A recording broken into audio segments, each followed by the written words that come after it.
Madam யாரு? Madam பேங்க்ல இருந்து வந்திருக்கேன் மேடம். பேங்க்ல இருந்தா? ஆமா மேடம். என்ன பேங்க்ல இருந்து? ஐசிஐசிஐ பேங்க்ல இருந்து வந்திருக்கேன் மேடம். என்னத்துக்கு? ஜிபே சில பேருக்கு நிறைய பேருக்கு தெரியாது, அதனால தெரியாதவங்களுக்கு ஜிபே பத்தி நான் எக்ஸ்பிளைன் பண்ணி உங்களுக்கு ஏற்றி கொடுக்கலாம்னு வந்திருக்கேன் மேடம். நேத்த ஜிபே அதெல்லாம் எனக்கு தெரியாது, அதெல்லாம் எனக்கு வேணாம் மேடம். இல்ல மேடம், இது உங்களுக்கு ரொம்ப யூஸ்ஃபுல்லா இருக்கும். காய்கறி கடைக்கு போனாலும் மளிகை கடைக்கு போனாலும் காசே கையில வச்சிருக்க வேண்டியது இல்ல. அதுக்கு என்ன பண்ணணும் இப்போ? இது ஃப்ரீ ஆஃப் காஸ்ட் தான் மேடம். காசுல எதுவும் நான் கேட்க மாட்டேன். இது ஃப்ரீ நான் அப்பயே சொல்லிருக்க கூடாது.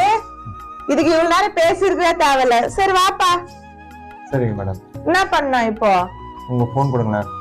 போனா என்னத்துக்கு? நான் பேங்க்ல இருந்து தான் மேடம் வந்திருக்கேன். நீ பேங்க்ல இருந்தானே வந்துக்கிற? ஆமா மேடம். சரி இந்தா.